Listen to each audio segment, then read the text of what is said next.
Hello everyone. So today here I have Dave, the marketing director of ReferralCandy with me. So ReferralCandy basically they help e-commerce stores do their social media, make more sales from their social media. And today I'm going to ask Dave a couple of questions on how ReferralCandy does marketing. So Dave, could you introduce yourself to the audience, who you are, what you do, and who do you help? Sure. So my name is David Fallarme, and I head up marketing at ReferralCandy. So what we do is we're an e-commerce plugin. So imagine you have an e-commerce store and you want to get more customers, you use ReferralCandy, and we'll help you get your customers to refer their friends. Cool. So what is one specific challenge you faced with regards to marketing when building ReferralCandy that has brought you and your team the greatest learning experience? Content has always been a huge channel for us. And I think that's because we focus on SMB. So SMB is small to medium businesses.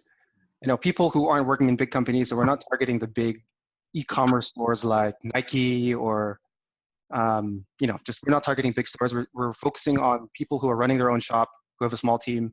And so content has always been a huge channel for us. And so making sure that system is working, we're constantly publishing content that our audience cares about is something that's helped us get to where we are, and we feel that's going to continue to help us grow. Cool. Could you share in the past 12 months, what is one specific marketing strategy that has been the most effective for you guys? Sure. So one of the most interesting ones, so I just talked about getting SMB, small to medium businesses, to find out about ReferralCandy, right? So there's an interesting thing here is SMB is broken up into small and medium businesses. And it's easy to get the small businesses online to use ReferralCandy because they're always looking around for ways to increase their customers, and they're constantly on the lookout for ways to improve the business. But once you get to the M side of that equation, the SMB, they're a bit more busy. They have less time to read blogs, to read entrepreneur sites, too busy to read digital marketing and go and hang out at Growth Hackers or hang out at Inbound. So these guys are busy. So one thing that has been really effective for us is to set up a outbound email system, so prospecting. So I'm sure you've heard about this, Tony, I think. I've done it when I was with you guys. Yeah. So this has been really effective because it allows us to target people who we can't reach through blog because they just don't read blogs or they're not active on Twitter for personal reasons. So this allows us to get into their inbox. We have a very tight pitch. The open rate is like 60 to 80%. Yeah. That's really good. And yes, well, because it's perfectly crafted and we do our homework on who these guys are and what they care about. And so that allows us to get into the consideration set of people who normally would not have come across ReferralCandy or maybe not even considered having a referral program. Yeah. From what I remembered, in every email that you guys sent, there was a screenshot of a tweet that they is it the same thing? Yeah, well, we've upgraded it several times from that, but it's the same principle, right? So if you get a cold email today, it's usually really crappy. It's all about what the guy can get from you. It's like, hey, I have this app or I have this business, go to this link and sign up right away. So as a person who receives that email, it feels like you're wasting my time, you're in my inbox, and you're not even delivering value. Whereas we're focused totally on getting people to talk about us, getting people to associate a positive sentiment with ReferralCandy.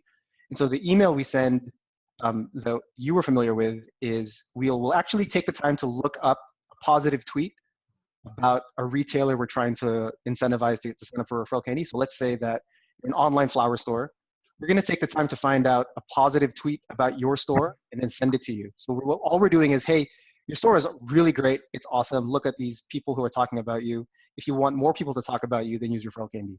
So it's very positive, value adding, and that's the same approach we take with the cold emails we have today.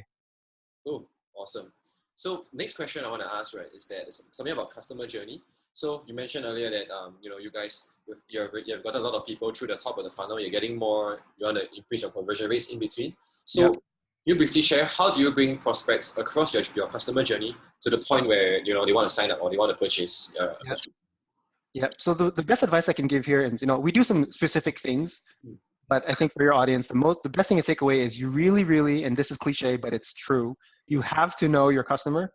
And I don't mean that in a very superficial way, like where they work or you look at their tweets. You have to be talking to them on, I would say, a weekly or monthly basis, very deep dive. One thing we do for Referral Candy to do this is we will interview successful customers and talk to them, write them up as case studies. Every week I run a webinar with people who are about to sign up for Referral Candy, and that gives me a chance to interact with them real time, figure out what it is that you came on to this webinar for, what is some information that you're looking for that you don't have. And so I have a very keen and updated sense of what information people are looking for and what they want to hear before they sign up. Awesome, awesome. Yeah. Okay, cool. What advice will you give to startups that are looking to build their first company? You really have to work backwards from your customer. So content is great for us and blogging is great for us. It's not going to be great for every company. So don't think that just because you have a startup, you have to blog. So it depends on what your customers' habits are. Do they even read blogs? Maybe they listen to podcasts. So you should be on that channel more. Maybe they only read 2 or 3 websites with their day, and then that's it. So you really have to figure out what it is that your customer does and how they get information, who influences them, and then find out the path to get to them through there. So figure out who your customer is, work backwards about how you get them, and that's usually going to reveal what marketing channels you should attack first. Awesome. Cool. Last question here for Dave. If there are people that want to know more about you and more about Referral Candy, where can they find more information? Sure. So Referral Candy, referralcandy.com. If you want to follow me, I'm at DaveVelocity on Twitter. Velocity. Thank you so much, and yeah, we'll check you out soon. Yeah. Thanks for having me, Tony.